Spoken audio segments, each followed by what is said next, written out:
পালাবদলে রাজ্যে এই প্রথম কোন জেলা পরিষদ বিজেপির হাতে। পূর্ব মেদিনীপুর জেলা পরিষদ তৃণমূলের হাত থেকে এবার তা বেরিয়ে বিজেপির হাতে চলে গেল। অর্থাৎ মুখ্যমন্ত্রীর জেলায় জেলা পরিষদ বিজেপির বোর্ড। প্রথমবার কোন জেলা পরিষদে বিজেপির বোর্ড। সভাধিপতি বামদেব গুচ্ছাই, সহকারী সভাধিপতি হলেন বাঁশুরি পণ্ডিত এবং নবনির্বাচিতদের আন্তরিক শুভেচ্ছা জানিয়ে পোস্ট করেছেন মুখ্যমন্ত্রী। জনতার আশীর্বাদে উন্নয়নের এই যাত্রা আরো শক্তিশালী হোক। পূর্ব মেদিনীপুরে বিজেপির জেলা পরিষদ গঠন নিয়ে পোস্ট করলেন মুখ্যমন্ত্রী শুভেন্দু অধিকারী। পুরসভার প্রাক্তন কাউন্সিলরদের নিয়ে নভোটেলে বৈঠক, যে বৈঠক বিরোধী দলনেতা ও বিদ্রোহী বিধায়করা সেই বৈঠক ইতিমধ্যেই শুরু করে দিয়েছেন এবং ভেতরের ছবি আপনারা দেখতে পাচ্ছেন।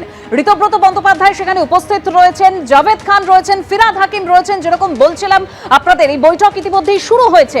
আমি আবারও আমাদের প্রতিনিধি অর্ণব মুখোপাধ্যায়ের কাছে সরাসরি চলে যাব। অর্ণব নভোটেলের সামনে থেকে রয়েছেন। অর্ণব, আমরা দেখলাম যে একেবারে পরিষদীয় দলে ভাঙন, সংসদীয় দলে ভাঙন ধরেছে, অন্যদিকে তহবিল নিয়ে একটা টানাপোড়েন চলছে, প্রতীক নিয়েও প্রশ্নচিহ্ন উঠে গেছে। এবার প্রাক্তন কাউন্সিলরদের নিয়ে বৈঠক বিদ্রোহী বিধায়কদের। দেখো, এই মুহূর্তে যেটা জানা যাচ্ছে শুধুমাত্র প্রাক্তন কাউন্সিলর তারা রয়েছেন এরকম নয়। কিছু পুরসভা আছে যাদের বোর্ড এখনো ভাঙেনি। সেই পুরসভার যারা বর্তমান তৃণমূল কংগ্রেসের কাউন্সিলর রয়েছেন তারাও কিন্তু এখানে উপস্থিত রয়েছেন। আমরা যেরকমভাবে জানতে পাচ্ছি যে উত্তরপাড়া যে পুরসভা রয়েছে সেখানকার কাউন্সিলররাও এসছেন। এছাড়া বহরমপুরের রয়েছেন, উত্তরপাড়ার বোর্ড এখনও আমরা ভাঙেনি আমরা জানি। অন্যদিকে আমরা জানি যে বহরমপুর থেকে যিনি প্রাক্তন কাউন্সিলর তারা এসছেন, কলকাতা পুরসভার প্রাক্তন কাউন্সিলর এসছেন এবং কি বিষয় নিয়ে সেটা খুব স্পষ্ট হয়ে যাবে। তুমি দেখো যে এই যে এখানে লেখা রয়েছে যে অল ইন্ডিয়া তৃণমূল কংগ্রেস এবং এখানে তুমি দেখো যে প্রতীক চিহ্ন রয়েছে তৃণমূল কংগ্রেসের। All India Trinamool Congress special session, সেই স্পেশাল সেশনের একদম ওপরে যে প্রতীক চিহ্নটা দেখতে পাচ্ছ সেই প্রতীক চিহ্নটা হচ্ছে তৃণমূল কংগ্রেসের।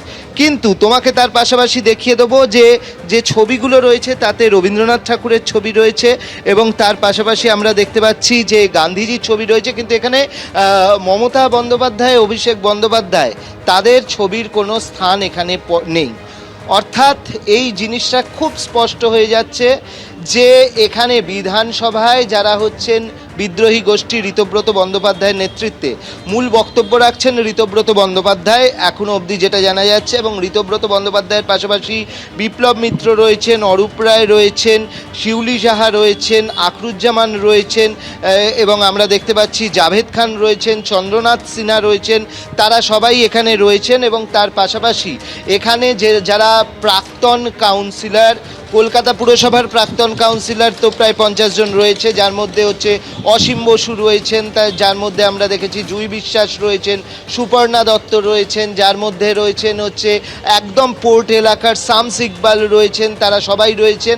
এবং তা বাদ দিয়েও যেমনটা জানা যাচ্ছে যে বহরমপুর পুরসভার প্রাক্তন কাউন্সিলর এবং যে পুরো বোর্ডগুলো এখনও ভাঙেনি তাদের বর্তমান তৃণমূলের কাউন্সিলর যারা রয়েছেন তারাও এখানে রয়েছেন। অর্থাৎ কে আসল তৃণমূল সেই জায়গা থেকে যে আজকের বৈঠক বোঝা যাচ্ছে। তার কারণ যারা বৈঠক করছেন তাদের মধ্যে দুজনকে আমরা জানি তৃণমূল থেকে বহিষ্কার করা হয়েছে, কিন্তু বহিষ্কার করার পরেও আজকে বৈঠক যে হচ্ছে তাতে তৃণমূল কংগ্রেসের প্রতীক চিহ্ন আমরা দেখতে পাচ্ছি। কিন্তু বৈঠকটা হচ্ছে তৃণমূল কংগ্রেসের স্পেশাল সেশন, কিন্তু তাতে অভিষেক বন্দ্যোপাধ্যায় যে কথা বলছো একদম সেই ছবি আমরা তুলে ধরছি। তৃণমূল কংগ্রেসের যেখানে লেখাই আছে all India Trinamool Congress special session, সেখানে তৃণমূল কংগ্রেসের প্রতীক রয়েছে, কিন্তু এই দলটার যিনি প্রতিষ্ঠাতা অর্থাৎ মমতা বন্দ্যোপাধ্যায় তার ছবি এখানে নেই। যেখানে রবীন্দ্রনাথ ঠাকুর, মহাত্মা গান্ধীর ছবি রয়েছে কিন্তু মমতা বন্দ্যোপাধ্যায়ের ছবি এখানে নেই। এই বৈঠক চলছে নভোটেলে। এবিপি আনন্দ, এগিয়ে থাকে, এগিয়ে রাখে।